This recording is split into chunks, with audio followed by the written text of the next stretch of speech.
नमस्कार दोस्तों। सबसे पहले मेरा आपको बहुत बड़ा थैंक यू कि आप अपना इंपॉर्टेंट समय निकाल के आए हैं इस मास्टर क्लास को अटेंड करने का, वो भी संडे को। मुझे मालूम है कि संडे का दिन कितना इंपॉर्टेंट है आपके लिए कि आप अपना टाइम अपनी फैमिली के साथ और अपने लिए अपनी पर्सनल स्पेस में स्पेंड करें। लेकिन दोस्तों, इस मास्टर क्लास का यही ऑब्जेक्टिव है कि आप अपना टाइम ज्यादा से ज्यादा निकाल पाए अपनी चॉइस की चीजें करने के लिए, और वो मिलेगा आपको एक फाइनेंशियल फ्रीडम के साथ। फाइनेंशियल फ्रीडम आती है दोस्तों सही डिसीजन लेने से।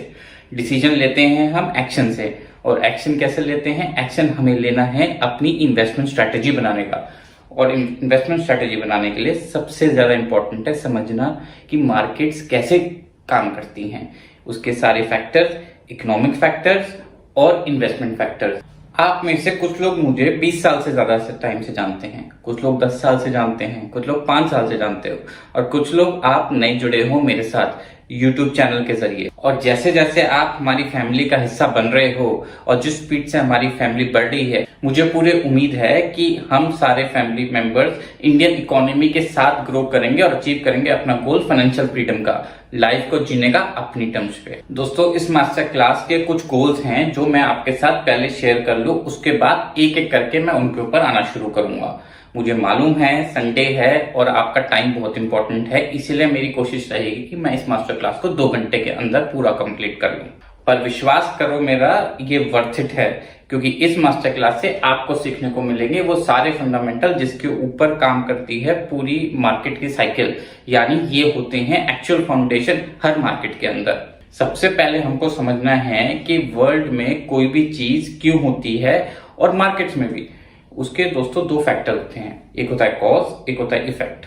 यही 2 फैक्टर होते हैं दोस्तों जिसके ऊपर सारे डिसीजन लिए जाते हैं, चाहे वो वर्ल्ड के अंदर हो, इन्वेस्टमेंट के अंदर या आपकी लाइफ के अंदर। और अगर मैं पास्ट और हिस्ट्री को इवैल्यूएट करता हूं, जितना मैंने पढ़ा है, तो हर कॉज का इफेक्ट ऑलमोस्ट सिमिलर ही होता है, और उसी वजह से वही साइकिल दोस्तों हमेशा रिपीट होता है, चाहे वो वर्ल्ड का कोई भी सिनेरियो हो या फिर हमारी मार्केट्स का।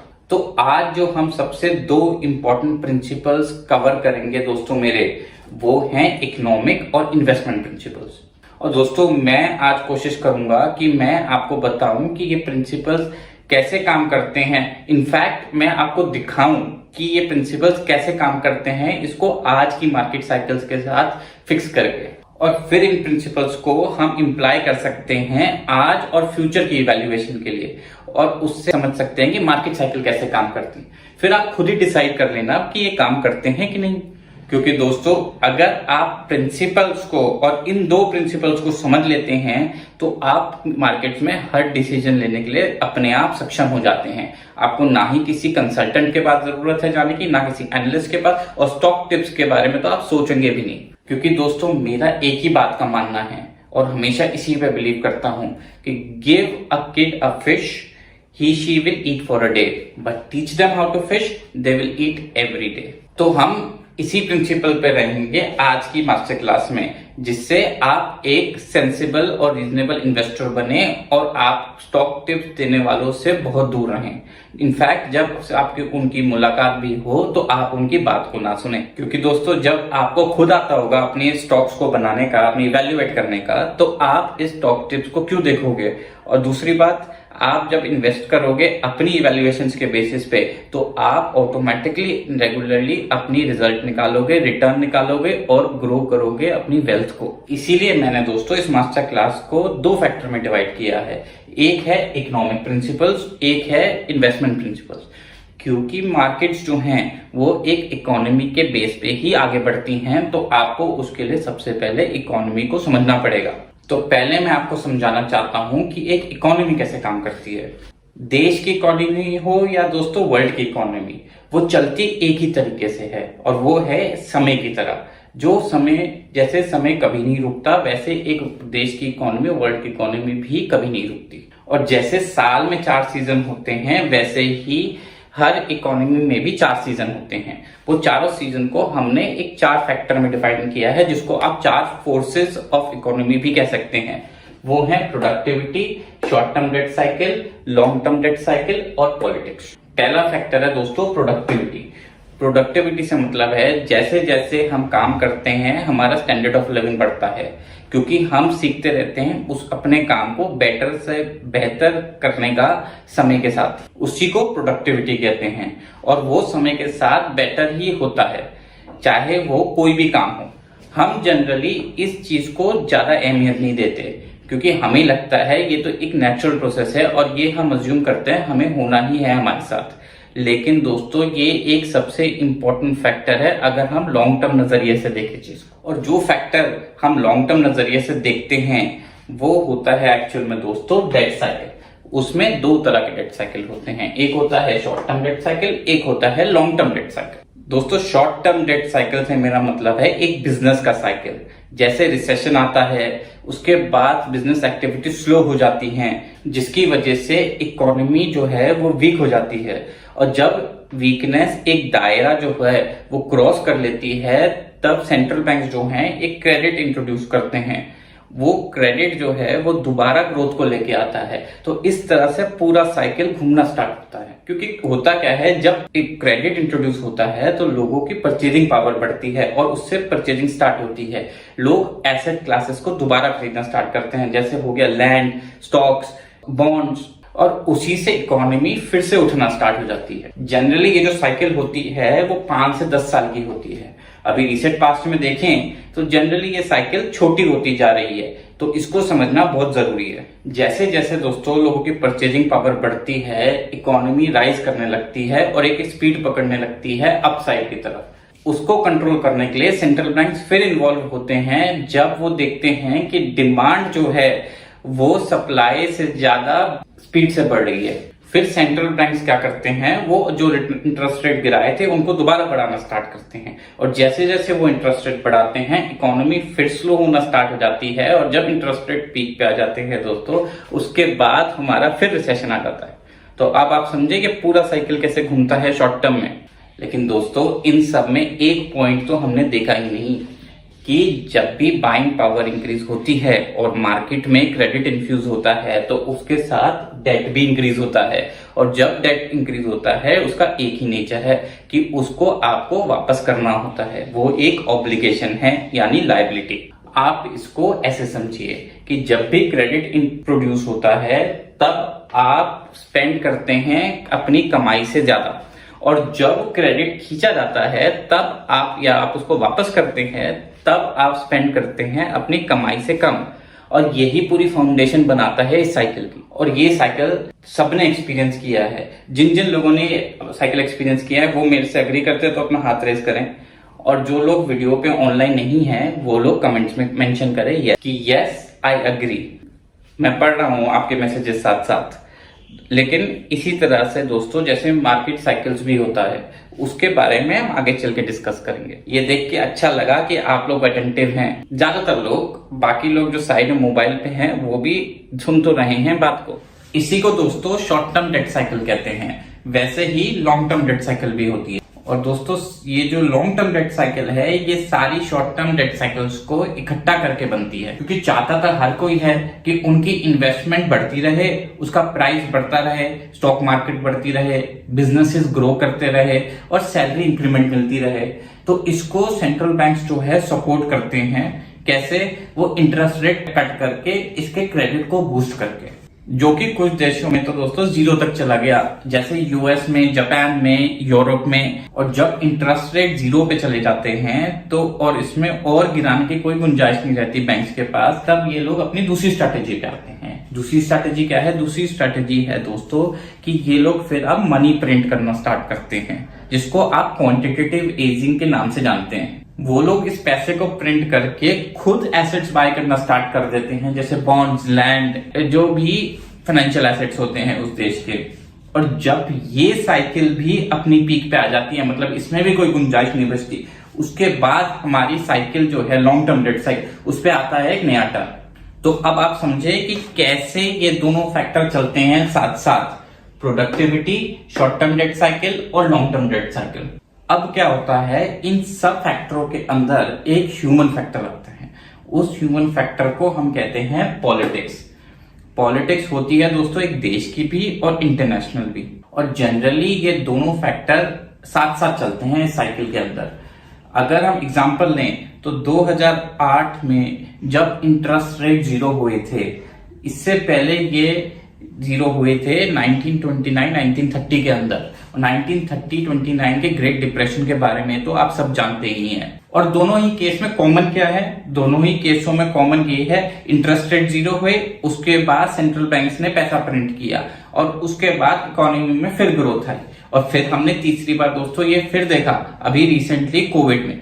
फिर इसमें फायदा किसको होता है दोस्तों? इसमें सबसे ज्यादा फायदा उन लोगों को होता है जिनके पास ऑलरेडी एसेट्स होते हैं, यानी जिन लोगों के पास फाइनेंशियल एसेट्स की अच्छा पोर्टफोलियो क्रिएटेड होता है ग्रोथ के टाइम पे और लॉन्ग टर्म बेसिस पे, जिसकी वजह रहती है सबसे बड़ी कि वेल्थ गैप और बढ़ता है, यानी अमीर तो और अमीर होते हैं और लोअर और मिडिल क्लास के लोग स्ट्रगल करते हैं। फिर क्या हुआ 2009 में भी और 1930 में भी पॉलिटिक्स इन्वॉल्व हुई। पॉलिटिक्स दोस्तों इन्वॉल्व होने का मतलब है इंटरनेशनल पॉलिटिक्स। जैसे एक इमर्जिंग कंट्री वो स्टार्ट करना चैलेंज करती है एक सुपर पावर को, जैसे होगी चाइना। चाइना ने अब स्टार्ट किया है यूएस को चैलेंज करना, जो कि एक है सुपर पावर और चाइना जो है वो है एक इमर्जिंग कंट्री। और अगर हम ब्रॉडर पर्सपेक्टिव से देखें दोस्तों तो वॉर भी एक साइकिल ही है, क्योंकि वॉर के बाद आती है पीस और पीस के बाद आता है वॉर। जैसे जब एक ताकतवर कंट्री वॉर इनिशिएट करती है कमजोर कंट्री पे, जैसे रशिया ने किया यूक्रेन पे, और जब ये वॉर इनिशिएट होता है उसके बाद दूसरी पावरफुल कंट्रीज इनिशिएट तो लेती हैं एक कमजोर कंट्री को सपोर्ट करने का, लेकिन डायरेक्ट कॉन्फ्लिक्ट में नहीं पड़ना चाहती। जैसे यूएस ने यूक्रेन को सपोर्ट तो किया, लेकिन रशिया के साथ मिलिट्री कॉन्फ्लिक्ट अवॉइड करने की पूरी कोशिश रही। सैंक्शन डाल दिए, लेकिन मिलिट्री एक्शन नहीं लिया।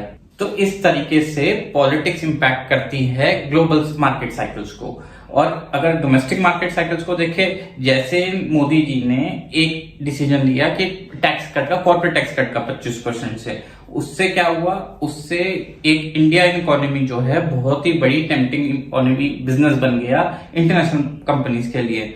और वो कंपनीज इंडिया में आके इन्वेस्टमेंट करने लगी। क्यों? क्योंकि एक तो इंडिया अपने आप में बहुत बड़ी डोमेस्टिक ड्रिवन मार्केट है, दूसरा उसके जो लो प्रोडक्शन कॉस्ट और हाई प्रॉफिट मार्जिन्स इतने टेम्पटिंग बने हैं कॉर्पोरेट्स के लिए कि आगे वो फोकस कर रहे हैं इंडिया में इन्वेस्टमेंट जल्दी से जल्दी कैसे करें। और ऐसा ही होता है दोस्तों, जब दो कंट्रीज आपस में उलझती हैं पॉलिटिकल दांवपेच में, तब एक तीसरी कंट्री होती है जो उसका पूरा फायदा उठाती है। जैसे चाइना ने किया था जब यूएस और रशिया के बीच में चल रहा था कोल्ड वॉर, और अब इंडिया कर रहा है जब कॉन्फ्लिक्ट और टेंशन बढ़ रही है चाइना और यूएस के बीच में। तो अब आप थोड़ा बहुत समझ गए होंगे कि ये साइकिल्स कैसे काम करती हैं। लेकिन दोस्तों ये साइकिल जो हैं वो चलती हैं 3 इक्विलिब्रियम से। इक्विलिब्रियम का मतलब होता है संतुलन। क्या 3 संतुलन हैं जो इन पूरी साइकिल्स को बैलेंस करते हैं हर लेवल के अंदर? पहला संतुलन क्या है दोस्तों? पहला संतुलन है कि डेट की ग्रोथ जो है वो मैच करनी चाहिए इकोनॉमिक ग्रोथ से, यानी डेट की जो है रीपेमेंट वो समय से हो सके इंटरेस्ट के साथ। यहां से थोड़ा सा कॉम्प्लिकेटेड होता है, लेकिन ये बहुत जरूरी है आपके समझने के लिए और समझने के लिए कि आपको इवैल्यूएशन कैसे करनी है कि हम कहाँ खड़े हैं, कहाँ जा रहे हैं और उसका इम्पैक्ट मार्केट पे और मार्केट में आगे क्या होगा। तो इसको आप आराम से देखिएगा। इसकी जितने भी आप लोग हैं, आप लोगों को ये वेबसाइट पे अवेलेबल की जाएगी master class for with your registration. आप अपनी ईमेल आईडी से जाके इसको लॉगिन करके आराम से दोबारा देख सकते हैं, जिससे कहीं भी आपको कभी भी डाउट आता है तो आप जाए और उसको समझें और उसके बाद अपने डिसीजन लें। तो वापस आते हैं अपने टॉपिक के ऊपर। दोस्तों जब भी डेट ग्रोथ इकोनॉमिक ग्रोथ से ज्यादा स्पीड से बढ़ती है तब इकोनॉमी के ऊपर एक मेजर शॉक आता है। उसको आप एक करेक्शन भी कह सकते हैं या फिर एक मेजर डिप भी कह सकते हैं। इसीलिए मैं इस चीज को हमेशा बारीकी से स्टडी करता हूं, जिससे मैं अपडेटेड रहूं कि मार्केट्स कहां पे खड़ी हैं हर समय।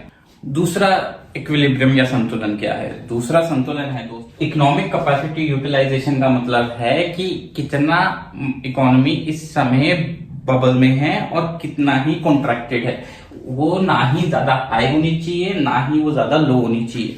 क्योंकि एग्जाम्पल के तौर पे लें कि कुछ समय पहले जब 1-1 करोड़ के एनएफटी बिक रहे थे और बिटकॉइन $60,000 के पास था, तो ऐसे हालात सेंट्रल बैंक को फोर्स करते हैं कि वो अब इसको ठंडा करें और इकोनॉमिक इंटरेस्ट रेट्स को बढ़ाना स्टार्ट करें।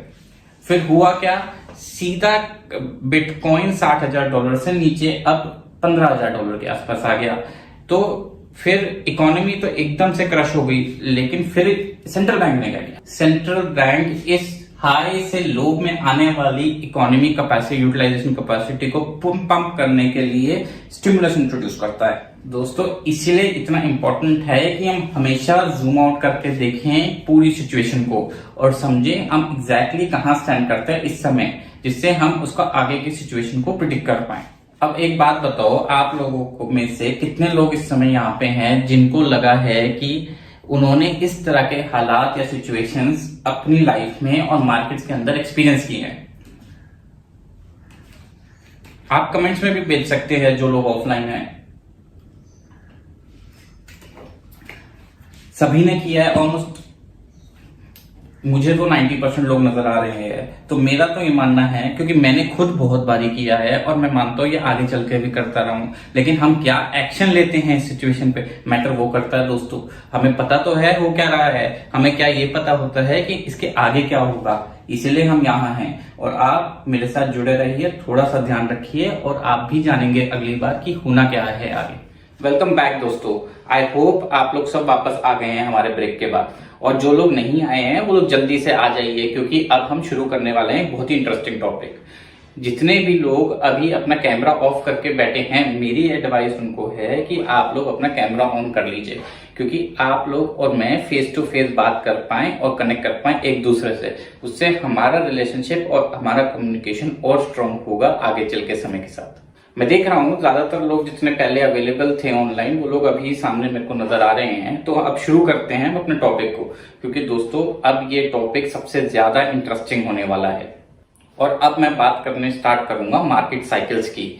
इन 3 संतुलन के बाद जो सबसे इंपॉर्टेंट है समझने के लिए कि कैसे हम काम करती है पूरी इकोनॉमी और कैसे मार्केट अपने टॉप से नीचे आती है, करेक्ट करती है और फिर रिकवर करके एक नया पीक बनाती है। लेकिन उससे पहले आपको समझना पड़ेगा कैपिटल मार्केट्स को, जिसमें हम इक्विटी, बॉन्ड्स, कैश, डेट सबको इंक्लूड करते हैं, क्योंकि दोस्तों ये सारा साइकिल एक सर्कुलेशन में रहता है। और जब सेंट्रल बैंक कैपिटल इन्फ्यूज करता है तो यही जो सर्कल है ये और बड़ा होता चला जाता है, क्योंकि क्रेडिट आता तो है कैश की फॉर्म में, फिर वो कन्वर्ट होता है बॉन्ड्स में, फिर वो कन्वर्ट होता है वहां से इक्विटीज और अदर एसेट क्लासेस में। तो उससे पता चलता है हम आते हैं अपने तीसरे संतुलन पे, यानी थर्ड इक्विलिब्रियम। थर्ड इक्विलिब्रियम का मतलब है दोस्तों किस स्पीड से ये जो क्रेडिट इनफ्लो आ रही है सेंट्रल बैंक से, ये कन्वर्ट हो रही है कैश में और कैश से अदर एसेट क्लासेस के अंदर। क्योंकि जैसे जैसे कैश इन्फ्यूज होता है दोस्तों, सबसे पहले उसमें समझा जाता है एक नॉर्मल सिनेरियो में कि पहले तो कैश की जो रिटर्न है वो होती है सबसे लो, उसके बाद आती है बॉन्ड्स की रिटर्न, उसके ऊपर 4 से 5 गुना ज्यादा रिटर्न रहती है इक्विटीज की। ये एक नॉर्मल सिनेरियो है। फिर सेंट्रल बैंक क्या करता है, इसको कंट्रोल करने के लिए सेंट्रल बैंक यूज करता है अपने 2 लीवर। वो 2 लीवर हैं दोस्तों मॉनेटरी पॉलिसी और फिस्कल पॉलिसी। ये आप समझ लो 2 गियर होते हैं सेंट्रल बैंक के पास इसकी इन्फ्यूजन और इस रिटर्न को कंट्रोल करने के लिए। पहले आते हैं हम मॉनेटरी पॉलिसी को। मॉनेटरी पॉलिसी को आप एक समझ लीजिए ब्रेक और एक्सेलरेटर दोनों। जब भी सेंट्रल बैंक इसकी पॉलिसी के थ्रू ब्रेक लगाता है या एक्सेलरेटर दबाता है तो इन सब फैक्टर्स की रिटर्न, बॉन्ड, कैश, इक्विटी की रिटर्न इंपैक्ट होती है इमीडिएटली, और उसका रिएक्शन उसी के बेस पे होता है किस स्पीड से वो ब्रेक लगाता है या किस स्पीड से वो अपने एक्सेलरेशन बढ़ाता है। अगर हम एग्जांपल लें तो जब डेट ग्रोथ इनकम ग्रोथ से ज्यादा आती है और इकोनॉमिक कैपेसिटी भी पूरी तरह स्ट्रेच हो जाती है, तब सेंट्रल बैंक एक ब्रेक लगाता है और इंटरेस्ट रेट को हाई स्पीड से राइज करता है। और जैसे ही इंटरेस्ट रेट बढ़ेंगे दोस्तों तो कैश, बॉन्ड की रेट रिटर्न तो होगी हाई और इक्विटी की रिटर्न होगी लो, तो उससे इकोनॉमी जो है पूरी स्लो डाउन में चली जाएगी और वही फैक्टर फिर इस पूरी साइकिल को ड्राइव करेगा। अगर अब आप थोड़ा सा समझ गए हैं कि इकोनॉमी कैसे ड्राइव होती है और कैसे एक फैक्टर इन सारे फैक्टरों को एक एक करके इम्पैक्ट करता है, तो आप अपना हाथ खड़ा कीजिए। और जो लोग अभी नहीं समझ पाए हैं पूरी तरह, हम आगे और डिटेल में डिस्कस करेंगे इसको आपको समझाने के लिए। लेकिन दोस्तों, चिंता करने की कोई बात नहीं है, इसकी रिकॉर्डिंग आपके पास लाइफ टाइम के लिए फ्री होगी, आप जब मर्जी देख सकते हैं, क्योंकि आगे 2-3 सालों में ये फैक्टर सबसे इंपॉर्टेंट रहने वाले हैं वर्ल्ड इकोनॉमी और इंडियन इकोनॉमी को ड्राइव करने के लिए। तो हो सकता है कुछ महीने बाद आपको यहाँ दोबारा आना पड़े और इस वीडियो को देख के दोबारा समझना पड़े कि हम कहाँ स्टैंड करते हैं। अब मैं आपके साथ अपने कंप्यूटर स्क्रीन पे कुछ चार्ट शेयर करूंगा। दोस्तों, ये चार्ट है हमारा जीडीपी का, इंडिया की जीडीपी पिछले इंडिपेंडेंस से ऑलमोस्ट। और ये जो लाइन जा रही है, ये लाइन जा रही है प्रोडक्शन लाइन, ये लाइन है प्रोडक्टिविटी की लाइन। और जैसे आप देख सकते हैं, अगर हम प्रोडक्टिविटी को देखें तो छोटे जितने भी पॉलिटिकल और इकोनॉमिक इवेंट आज तक हिंदुस्तान को इम्पैक्ट करे हैं, वो लगते हैं छोटे छोटे स्पीड ब्रेकर। तो जैसे आप देख सकते हैं, जैसे जैसे हम साइकिल के आखिर में आते हैं तो प्रोडक्टिविटी जो है वो स्लो हो जाती है, क्योंकि उसको चाहिए high speed capital infusion productivity को बूस्ट कर मैच करने के लिए। लेकिन जैसे जैसे हम ग्रो कर रहे होते हैं तो जो जीडीपी है वो कितनी स्पीड से प्रोडक्टिविटी से भी ज्यादा ग्रो करती है। अब वापस आते हैं हम अपनी साइकिल के ऊपर, उसके लिए हम इसको हटाएंगे और दूसरा चार्ट लगाएंगे। जैसे जैसे सेंट्रल बैंक्स अपने रेट्स हाइक करते हैं, वैसे वैसे दोस्तों रिस्क बढ़ता है और उसी के साथ एसेट्स फॉल करते हैं। तो उससे आप समझ सकते हैं हम अभी कहां स्टैंड करते हैं अपनी इन्वेस्टमेंट साइकिल के अंदर। और अगर हम कंपेयर करें अलग अलग फेजेस को जहां से मार्केट साइकिल काम करती है, तो इस समय दोस्तों वॉलेटिलिटी जो है वो सबसे ज्यादा हाई होती है और रिटर्न सबसे कम। और अगर हम डेट टू जीडीपी देखें तो उसको तो हम यूएस का यूज करेंगे, क्योंकि अभी इंडिया एक प्रीमेच्योर मार्केट है और उसने पूरा साइकिल आज तक कंप्लीट ही नहीं किया है, वो अभी है एक ग्रोथ पैटर्न पे। मगर दोस्तों, हर साइकिल का पैटर्न सेम ही होता है, चाहे टाइम फ्रेम थोड़ा ऊपर नीचे हो जाए। जब भी इंटरेस्ट रेट 0 हिट करे हैं तब लिक्विडिटी इंप्रूव हुई है और सेंट्रल बैंक ने पैसा इन्फ्यूज किया है मार्केट्स के अंदर, चाहे वो दोस्तों 1930 हो, चाहे वो 2008 या 2020 का कोविड क्राइसिस। तो अब तो दोस्तों समझ में आने लगा होगा कि पूरी साइकिल कैसे काम करती है। अगर अभी भी कंफ्यूजन है तो आप मैसेज में टाइप करिए, मैं आपको जवाब दूंगा मीटिंग के बाद। लेकिन अगर आपको समझ में आ रहा है तो हाथ खड़ा कीजिए। ये साइकिल में अब तो कंफ्यूजन नहीं होगा आपको। तो अगर हम दोस्तों 1930 का एग्जांपल लें तो 1930 में जब इंटरेस्ट रेट 0 हुए तो 1937 तक इकोनॉमी ने रिकवर किया यूएस की और एसेट्स राइज हुए।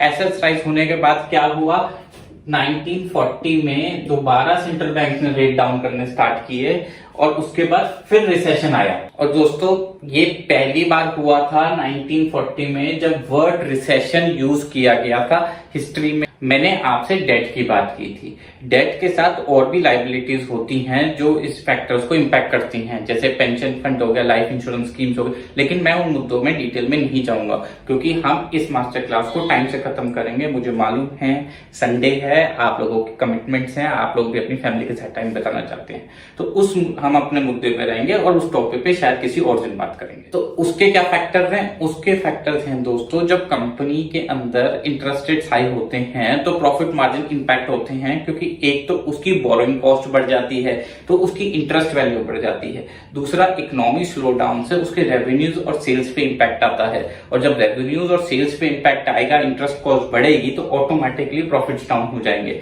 तो उससे कंपनी की ग्रोथ भी इंपैक्ट होती है। तो ये जो फेज होता है इसके अंदर कंपनीज एग्रेसिवली कभी भी ग्रो नहीं करती। उसकी वजह ये रहती है क्योंकि इकोनॉमिक फैक्टर्स इंपैक्ट करते हैं कंपनी के ओवरऑल बिजनेस एनवायरनमेंट को, और इन्वेस्टर भी इसलिए एक्स्ट्रा कॉशियस हो जाता है देखने में कि कौन सी कंपनी अपनी ग्रोथ से कितना स्लो हो रही है, कौन सी सस्टेन कर पा रही है ग्रोथ को। उसकी वजह से वॉलेटिलिटी बढ़ती है दोस्तों, और मार्केट में रिस्क अगेंस्ट रिवॉर्ड बहुत ज्यादा हाई रहता है। इससे मुझे याद आता है दोस्तों एक और फैक्टर जो मैंने अभी 22 में रिसर्च करना स्टार्ट किया है, वो फैक्टर है वर्ल्ड रिजर्व करेंसीज का। वो इतना इंटरेस्टिंग टॉपिक है जिसमें मैं जितनी रिसर्च कर पा रहा हूँ, जितना मटेरियल ढूंढ पा रहा हूँ, पढ़ रहा हूँ।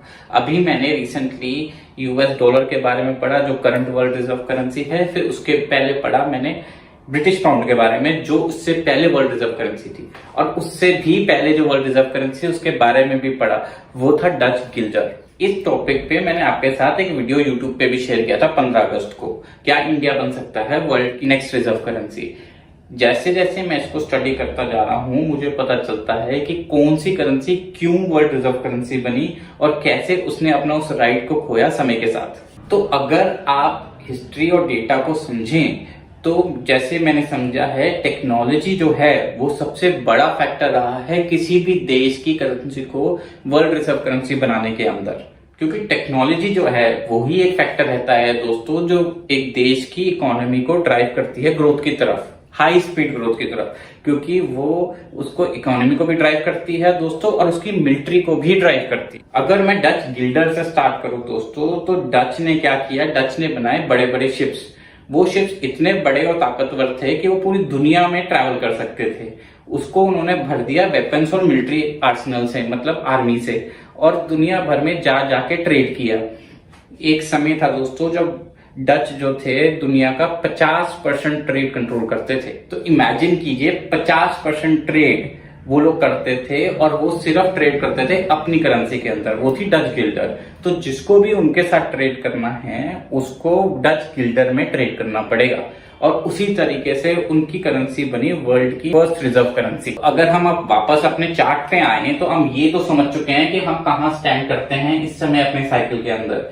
इंटरेस्ट रेट हाई राइज हो रही हैं, पॉलिटिकल टेंशन भी राइज हो रही हैं, और इन्फ्लेशन भी अभी राइज कर रही है। अब आते हैं हम अपने इन्वेस्टमेंट प्रिंसिपल पे। मुझे मालूम है आप यही समझने आए थे, लेकिन दोस्तों अब इकोनॉमिक फैक्टर को इससे पहले समझना बहुत जरूरी है। अगर आप इकोनॉमिक फैक्टर को नहीं समझते तो आप ये इन्वेस्टमेंट प्रिंसिपल अपनी लाइफ में इंप्लीमेंट नहीं कर सकते, और सही से तो बिल्कुल नहीं कर सकते। तो इसीलिए आपको पहले मुझे वो समझाना जरूरी था। हाँ संडे है, लेकिन संडे वर्थ इट रहेगा आपके लिए, ट्रस्ट कीजिए इस बात को। सबसे पहला प्रिंसिपल है दोस्तों that every investment is the lump sum payment for your future cash flow. इसका मतलब क्या है? इसका मतलब है जब भी हम किसी इन्वेस्टमेंट को इवैल्यूएट करते हैं या उसकी ट्रू वैल्यू निकालने की कोशिश करते हैं, तो वो हम करते हैं उसकी फ्यूचर कैश फ्लो से, कि ये आगे चल के फ्यूचर में हमको कितना कैश जनरेट करके देगी। क्योंकि दोस्तों मैं जैसा हमेशा कहता हूँ, कैश है तो ही ऐश है, बाकी सब फ्लैश है। इसके अंदर जब आप स्टॉक इवैल्यूएट करते हैं तब उसके बाद आप उसमें इन्वेस्ट करते हैं, और इसके लिए दोस्तों नॉलेज और प्रोफेशनल एक्सपर्टाइज की सख्त जरूरत है। ट्रेडिंग कोई हिट एंड ट्रायल और रन वाला प्रोसेस नहीं है। ये तो दोस्तों इसकी वैल्यू होती है किताब के हिसाब से, लेकिन इसकी एक्चुअल वैल्यू क्या है? मेरे हिसाब से दोस्तों इसकी वैल्यू है total amount of spending divide by total amount of goods sold किसी भी प्राइस पॉइंट पे। फिर दूसरा पॉइंट क्या है? दूसरा पॉइंट है कि all asset classes will out perform cash over long term. मतलब कोई भी एसेट क्लास लॉन्ग टर्म में कैश को आउट परफॉर्म करेगी, वरना दुनिया के कोई भी देश हो या कोई भी इकोनॉमी वो रुक जाएगी अगर ऐसा नहीं होगा तो। मगर दोस्तों ये पॉइंट है कि ऐसा क्लासेस बहुत ज्यादा हाई भी नहीं जा सकते आउट परफॉर्म करने में कैश को, और जब भी ऐसा होता है तभी टाइम आता है एक मेजर करेक्शन का। तो अगर एसेट क्लास कैश की रिटर्न से बहुत ज्यादा ऊपर चले जाते हैं तो आप समझ लो एक मेजर करेक्शन आने वाली है मार्केट के अंदर। इसको कुछ ऐसा समझो कि आप कोई भी एसेट, स्टॉक्स, क्रिप्टोज, लैंड खरीद रहे हो, आपको लग रहा है बहुत महंगा है, लेकिन आपके खरीदने के बाद वो और महंगा होता चला जाता है, और आप उसमें होल्ड करके रखते हो कि इस उम्मीद में कि ये तो बढ़ता ही जा रहा है। तब सडनली उसमें क्रैश आता है। क्रैश आने के बाद लोग आपको एडवाइस करते हैं कि गिर रहा है, इसको और खरीदो और एवरेज करो। क्यों? कुछ ऐसा महसूस किया है आपने अपनी लाइफ में? कहते नहीं है लोग एवरेज करो एवरेज करो, और होता क्या है दोस्तों उसका अंत? खैर वो तो आप समझ गए, आपकी स्माइली बता रही है कि क्या मतलब है मेरा। लेकिन हमारा पर्पस दोस्तों महंगे एसेट्स को खरीदना नहीं है। हमारा पर्पस है कि एक ऐसा पोर्टफोलियो क्रिएट करना जिसमें हर समय, हर सीजन में जो हमको रिटर्न ला के दे। अगर एक एसेट क्लास गिर रहा है तो उससे हमें दूसरे एसेट क्लास से रिटर्न आ रही है, एक इनकम स्ट्रीम कंसिस्टेंटली बनी रहे। हाँ वो थोड़ा वेरी जरूर करेगी, लेकिन होगी वो एक पॉजिटिव इनकम स्ट्रीम ही हमेशा। क्योंकि फैक्ट यही है दोस्तों, फ्यूचर कोई भी एक्यूरेटली प्रोडिक्ट नहीं कर सकता। आप हो या मैं हूं या कोई भी एनालिस्ट, किसी को नहीं पता आगे फ्यूचर में क्या होगा। तो हमारा पर्पस हमेशा ये रहना चाहिए कि हम ऐसा पोर्टफोलियो बनाएं जो हर तरह की सिचुएशन को हैंडल कर सके और हमारी जो इनकम स्ट्रीम है वो कंसिस्टेंटली बनी रहे हर वेदर में, चाहे वो कोविड हो, चाहे वो रिसेशन हो या 2008 जैसा सब प्राइम मॉर्गेज क्राइसिस जो था यूएस में और असर हुआ हमारे ऊपर। तो इस डाइवर्सिफाइड पोर्टफोलियो का पर्पस रहता है हमको एक रेगुलर रिटर्न देना, क्योंकि इसको कहते हैं एसिमेट्रिक रिटर्न, यानी आपकी रिटर्न मैक्सिमाइज करना with minimum risk as per your tolerance. और ये जो हम इनकम स्ट्रीम की बात कर रहे हैं दोस्तों, इसको हम दो तरीके से डिवाइड कर सकते हैं। एक सेक्शन होगा इसका बीटा स्ट्रीम और एक सेक्शन होगा इसका अल्फा स्ट्रीम। मैं आपको थोड़ा सा एक्सप्लेन करूंगा, ज्यादा डिटेल में नहीं जाऊंगा। बीटा स्ट्रीम जो होती है उसमें वो एसेट क्लास आते हैं जो आपको पता है कि किस तरीके से बिहेव करेंगे, तो उसको आप प्रिडिक्ट कर सकते हो और आपको पता होता है कि उसमें आप कितनी रिटर्न एक्सपेक्ट करते हो। एग्जाम्पल के तौर पे लेते हैं, जैसे जब आपको पता है कि ग्रोथ बढ़ रही है, कंपनियों के प्रॉफिट्स अच्छे आ रहे हैं और इंटरेस्ट रेट नहीं बढ़ रहे, तो हम समझ जाते हैं कि स्टॉक्स तो बढ़ेंगे। अब इस समय आ गया कि स्टॉक्स में एक मेजर बूस्ट आने वाला है। और अल्फा स्ट्रीम क्या होती है दोस्तों? अल्फा स्ट्रीम होती है कि आप इसको एक एक्टिव स्ट्रीम कह सकते हैं, जिसमें आप एक तरीके से एक्टिव ट्रेडिंग करते हैं। आप इसके अंदर हाई ग्रोथ स्टॉक्स इवेल्युएट करते हैं और उसके अंदर पार्टिसिपेट करते हैं और उसमें प्रॉफिट लेते हैं। उसका गोल होता है दोस्तों इंडेक्स और मार्केट के रिटर्न्स को बीट करना। उसके अंदर जब आप स्टॉक इवेल्युएट करते हैं तब उसके बाद आप उसमें इन्वेस्ट करते हैं, और इसके लिए दोस्तों नॉलेज और प्रोफेशनल एक्सपर्टाइज की सख्त जरूरत है। ट्रेडिंग कोई हिट एंड ट्रायल और रन वाला प्रोसेस नहीं है, क्योंकि इसके अंदर दोस्तों आप अपनी पूरी कैपिटल भी खो सकते हैं। तो you have to be properly qualified and educated, और ये रातों रात नहीं आता। तो हमारा जो गोल है दोस्तों वो ये होना चाहिए कि एक हम पोर्टफोलियो बनाएं जो ऑल वेदर पोर्टफोलियो हो और वो हर तरह के वेदर्स को, मार्केट के अप्स डाउन को हैंडल कर सके, इन्फ्लेशन, ग्रोथ, रिस्क हर चीज कवर करे और हमको दे एक रेगुलर रिटर्न। सबसे पहले हमारा एक ऐसा पोर्टफोलियो होना चाहिए, उसके बाद हमें सोचना चाहिए कि हम कुछ और जगह पे रिस्क लेना चाहते हैं कि नहीं। और दोस्तों ये पोर्टफोलियो भी कोई ऐसा नहीं है कि आपने बस इन्वेस्ट कर दिया और आपको रिटर्न आती रहेगी। इसको भी आपको रेगुलरली मॉनिटर करना पड़ता है, इतना ऑफन नहीं, शायद साल में 6 महीने में या 2 साल में एक बार उसको एडजस्ट भी करना पड़ता है मार्केट सिनेरियो। इसीलिए जरूरी है इन मार्केट साइकिल को समझना कि आप सही समय पे सही पोजीशन में हो अपने पोर्टफोलियो के साथ, जिससे आपको एक स्टेबल ग्रोथ भी मिले और आप अपने पोर्टफोलियो में रिटर्न कमाते रहें विदाउट हिटिंग लॉसेस। तो जैसा आप सोचते हैं या लोगों ने आपको बताया होगा कि आप 50% उसमें डाल दो, 40% बॉन्ड में डाल दो, 10% एफडी में डाल दो और आप सेट हो, ऐसा नहीं होता दोस्तों, क्योंकि स्टॉक्स की वॉलेटिलिटी 4 से 5 गुना ज्यादा है बॉन्ड से, और अगर आप सारा पैसा बॉन्ड में डालते हो तो आप इन्फ्लेशन को बीट नहीं कर सकते। इसलिए ये दो फैक्टर, ग्रोथ और इन्फ्लेशन, इतना ज्यादा मैटर करते हैं पोर्टफोलियो को बैलेंस करने में, और बैलेंस करने के लिए फिर आपको घूम फिर के आना पड़ता है इन्हीं साइकिल्स के ऊपर। थ्योरेटिकली अगर हम इसको देखें तो हमारा गोल ये रहता है कि हम जितने ज्यादा 4 से 5 अनकोरिलेटेड मार्केट्स के अंदर इन्वेस्ट करते हैं उतना ही ज्यादा हम सेफ हो जाते हैं अपनी इन्वेस्टमेंट के साथ। और इन सब के लिए मेरा एक फिक्स मंत्र है, मैं कोई भी एसेट क्लास उठाऊं, चाहे वो इनमें से हो या बाहर का, मैं उसके अंदर पहले उसकी पूरी हिस्ट्री को स्टडी करूंगा, चाहे वो 100 साल की हो या 20 साल की, लेकिन उसके बाद ही मैं समझूंगा कि उसकी बेसिक मार्केट साइकिल्स क्या है। फिर उसको मैं अपनी मार्केट साइकिल्स के ग्राफ के अंदर डालूंगा और उसके बाद मैं उसको कंपेयर करूंगा अपनी और एसेट, सिमिलर एसेट क्लासेस से जो उनकी साइकिल से, चाहे वो इस देश की हो या इंटरनेशनल देश। क्योंकि जब भी किसी एसेट की साइकिल हमारे देश में जिस फेज पे है और दूसरे देश में अगर वो अलग फेज में है, तो उससे हमको पता चलता है कि वो आगे चल के उसका पैटर्न क्या रहेगा।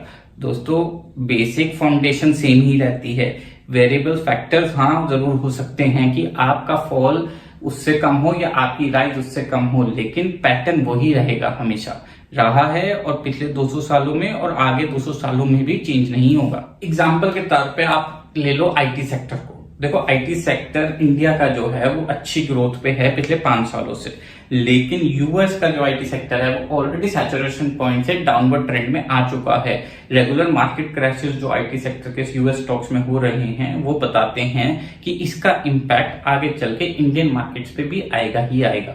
और यही होता है दोस्तों हमारा टाइमलेस रूल, और इसको हम एक यूनिवर्सल रूल भी कह सकते हैं क्योंकि ये पूरे वर्ल्ड में हर जगह पे वैलिड होता है। तो क्या है बेसिकली ये रूल? टाइमलेस रूल ये है दोस्तों कि जितनी भी अनसर्टेनिटीज हैं मार्केट की, आप उन सबको इवैल्यूएट करके डिस्काउंट कर देते हो अपनी करंट वैल्यू के अंदर। क्योंकि आप कितना भी समझ लो और कितने भी लोगों की बात सुन लो, सब लोग एक ही बात बताएंगे आखिर में कि 2 ही फैक्टर हैं जो बेसिकली इंपैक्ट करते हैं हर एसेट क्लास की साइकिल को, वो है दोस्तों ग्रोथ और इन्फ्लेशन। तो अगर अब आप सोच रहे हैं कि हमें करना क्या है बेसिकली जिससे हमको हर सीजन में रिटर्न मिले, चाहे पोर्टफोलियो अप जाए या डाउन, तो उस टॉपिक के बारे में अब हम डिस्कस करते हैं। जब मैं आपको बताऊंगा तो आप कहोगे कि ये बहुत ही सिंपल है, लेकिन दोस्तों करने में ये इतना सिंपल नहीं है, और ट्रस्ट में दुनिया के 1% लोग ही इसको इंप्लीमेंट कर पाते हैं। तो करना क्या है, आपको सबसे पहले आपको ढूंढनी है 4 अनकोरिलेटेड इन्वेस्टमेंट्स। अनकोरिलेटेड से मतलब है जो अपने एक ही पैटर्न पे नहीं चलती, उनका पैटर्न एक दूसरे की पैटर्न से इंपैक्ट नहीं होता। क्योंकि जब आप ये 4 ढूंढ लेते हो अनकोरिलेटेड इन्वेस्टमेंट, तो आपका पोर्टफोलियो ऑटोमेटिकली डाइवर्सिफाई और रिस्क फ्री हो जाता है 400% से। यानी आपका रिस्क 400% से डाउन हो गया, चाहे मार्केट कितना भी वॉलेटाइल हो। ये जो फॉर्मूला है दोस्तों, ये डाइवर्सिफिकेशन का अल्टीमेट फॉर्मूला है। चाहे दुनिया का कितना भी बड़ा स्पेशलिस्ट हो, वो इसी फॉर्मूले को इंप्लाई करता है रिटर्न निकालने के लिए। क्योंकि मेरे से आप लोग रेगुलरली पूछते हो कि आप एक इन्वेस्टमेंट बता दो जिसमें हम पैसा लगा दें और हमको रेगुलर इनकम आती रहे, पर दोस्तों ऐसी इन्वेस्टमेंट होती ही नहीं। कोई भी इन्वेस्टमेंट एक तरफ रेगुलरली नहीं चलती, उसको टाइम टू टाइम उसमें वेरिएशंस आती ही आती हैं। इसीलिए मैं कभी भी अपनी इन्वेस्टमेंट्स एक पोर्टफोलियो में नहीं लगाता, मैं लगाता हूं एक्चुअल में 12 uncorrelated diversified investment asset classes में। लेकिन अगर आप 4 भी ढूंढ लेते हो और उसमें भी अपने पोर्टफोलियो को डिवाइड कर देते हो, तो आपकी ग्रोथ ऑटोमेटिकली स्टेबलाइज हो जाती है और आप रेडी हो जाते हो हर तरह की फॉल को एक्सेप्ट करने के लिए। और इसके लिए आपको सबसे पहले बदलना होगा अपना नजरिया। आपको देखना होगा रिटर्न के बेसिस से नहीं, पहले रिस्क के बेसिस से अपने पोर्टफोलियो को और अपने एसेट्स को। पहले आप उसके रिस्क को इवैल्यूएट कीजिए, उस बेसिस पे आप उसकी रिटर्न को इवैल्यूएट कीजिए। और इसके लिए आपको सबसे पहले बदलना होगा अपना नजरिया। आपको देखना होगा रिटर्न के बेसिस से नहीं, पहले रिस्क के बेसिस से अपने पोर्टफोलियो को और अपने एसेट्स को। पहले आप उसके रिस्क को इवैल्यूएट कीजिए, उस बेसिस पे आप उसकी रिटर्न को इवैल्यूएट कीजिए। तो अब आप थोड़ा बहुत समझ गए होंगे कि कैसे मैटर करते हैं सारे एसेट क्लासेस एक अच्छी रिटर्न निकालने के लिए, और कैसे इंपॉर्टेंट है एक पोर्टफोलियो को डाइवर्सिफाई करना अगर आप चाहते हैं आपको एक रेगुलर इनकम स्ट्रीम है। ये फॉर्मूला दोस्तों पिछले 100 सालों में भी कभी फेल नहीं हुआ और आगे 100 सालों में भी कभी फेल नहीं होने वाला। लेकिन जानना ये है कि आप इस फॉर्मूले को अपनाने को तैयार हैं या नहीं। तो अगर ये मास्टर क्लास में आपको इनफ सफिशिएंट नॉलेज मिली है, तो मैं आपको बताना चाहूंगा कि हम अब आगे चल के ऐसे प्रोडक्ट्स निकालने लगे हैं जो आपको इन सारे फैक्टर जो मैंने डिस्कस किए हैं और एसेट क्लासेस, इसकी डिटेल्ड इवैल्यूएशन और आपके रिस्क प्रोफाइल के हिसाब से, सूटेबिलिटी के हिसाब से आपको प्रोडक्ट्स निकाल के देंगे, जिससे आप खुद डिसाइड कर सके कि आप कितना अपने पोर्टफोलियो को डाइवर्सिफाई करना चाहते हैं और क्या रिस्क एपेटाइट आपको सूट करती है। जितने भी लोग हमसे कनेक्टेड हैं इस मास्टर क्लास में, उन लोगों को सबको ईमेल में इसकी रिकॉर्डेड वर्जन मेल का मिलेगा जो उनके लिए लाइफ टाइम फ्री होगा। अभी के लिए मैं इजाजत लूंगा। गुड बाय एंड जय हिंद।